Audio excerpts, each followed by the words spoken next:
Renée-Claude Auclair didn't want to be a magician as a child. Instead, she wanted to be a world-class diver on the Canadian national diving team, and she trained and achieved that goal.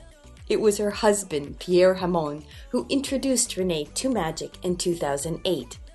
It was her competitive drive which attracted her to creating successful magic events and a magic club in Quebec which allows Canadian magicians to compete internationally in the magic world. Renée and Pierre are a very strong partnering team. Together, they've created an annual magic festival in Quebec, which will celebrate its 10th anniversary in 2021. And more than 150 professional magicians from all over the globe have participated. As of July last year, Renée became the president of the Canadian Association of Magicians.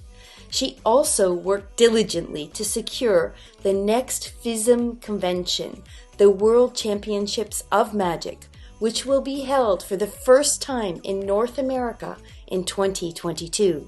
I'm thrilled to speak with Renée today to learn a little bit more about her organization skills, her insight, and what she'll share with us about magic, organizations, and committees.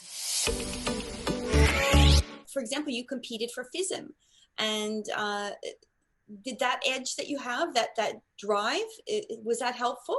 So I guess it's the, set a goal and then, divide it in little steps that you can measure.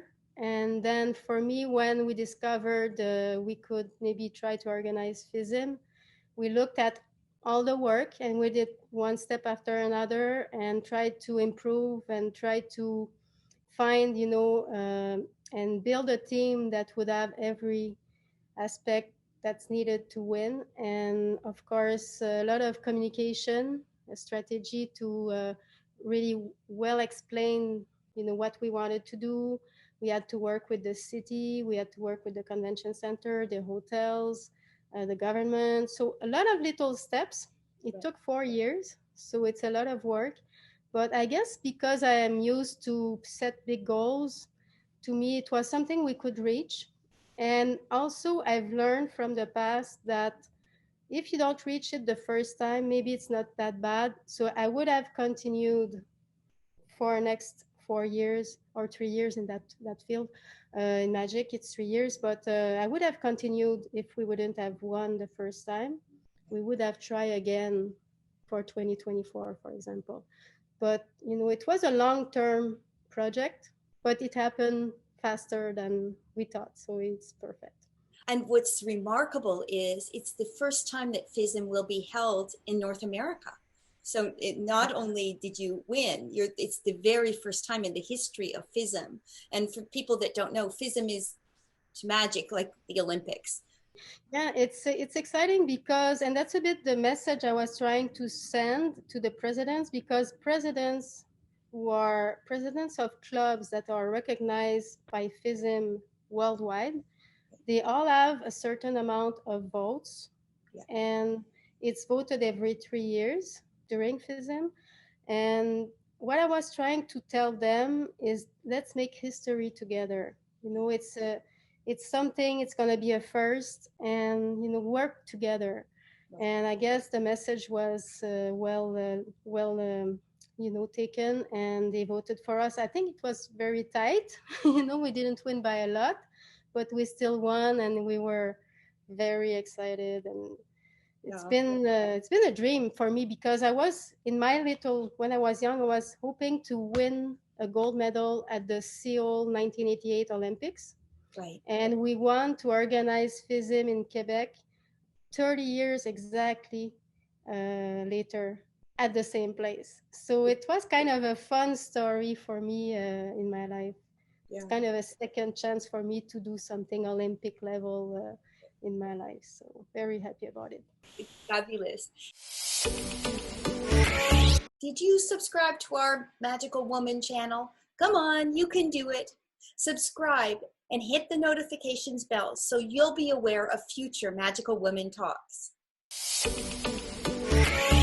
Now, can you tell the viewers a little bit about your history? Because you actually have a lot of experience putting together a magic conferences and magic events. Can you tell them a little bit about what you've done, how it started? Because I think it started, if I understand correctly, with your husband, and you created something so that you would have a place to perform.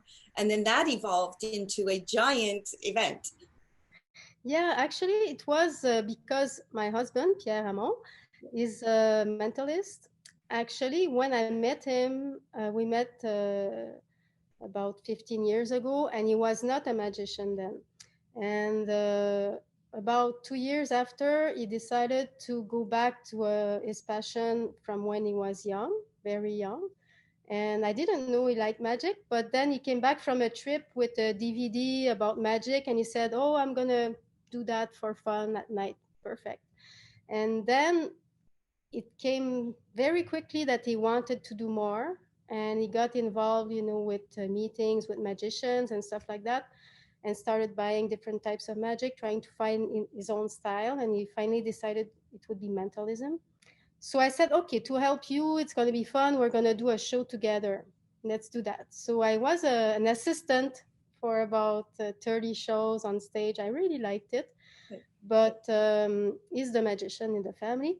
And I said, okay, I think you should do it by yourself. But then we looked also at the same time at our city, and we couldn't really find many places to perform, or it was not offered for magician. It was a lot of humor, comedians or dance or singing, but nothing really for magic. So together we decided, why don't we start a little festival, like a little for the city, a little thing, nothing big.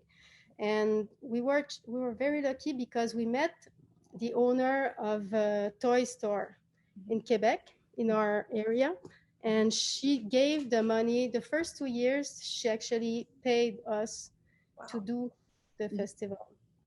So it's because of her if we were able to have a festival for the first time. And after 2 years she said, okay, now you can do it yourself. I don't want to be involved anymore. So we created a non-profit organization, and then we had people on the board, members, and then we started growing year after year. But I guess we were too motivated, and it went very fast that the city told us, okay, now I think you're becoming a big event for the city, so let's help you more. So the city got involved, gave us more money. And at the time, Pierre and I, we also had our jobs, our own companies. And then with time, it was crazy, the energy we had to put in the festival. So with time, we just almost are 100% in magic over time. And it started with maybe 3,000 people, and now we're at about 20,000 people for the public aspect of it. And this is Quebec City, yes? In Quebec City, yes. And beautiful old city. Yes, it's a wonderful city. It's a European style city. It's very touristic, but not too big. It's very friendly. People speak English and French. They welcome. We have a lot of crews actually, usually in the summer also, that come and visit us. A lot of tourists, and the city is very proactive. So that's been a very good help. And then we convinced the provincial government to help us, and the tourism office, and all these people, because there's funds for that, there's money for that. So it became our job. And in 2014 we discovered the FISM aspect of magic.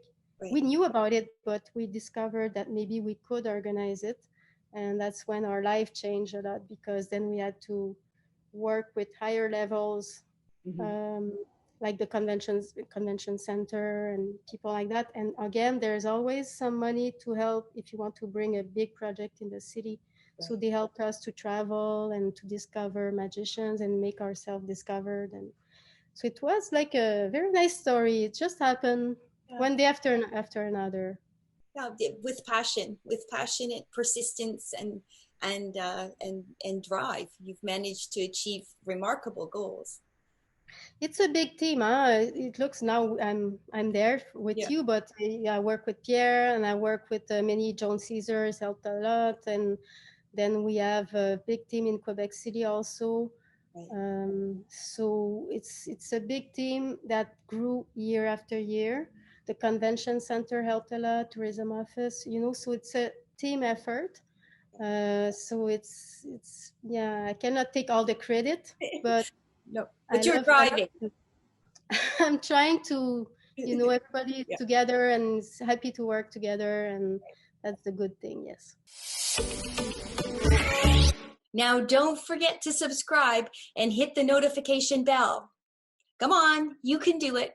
We need subscribers to obtain more privileges with YouTube. So please, please hit that notifications bell. Spread the word and comment. We love to hear from you.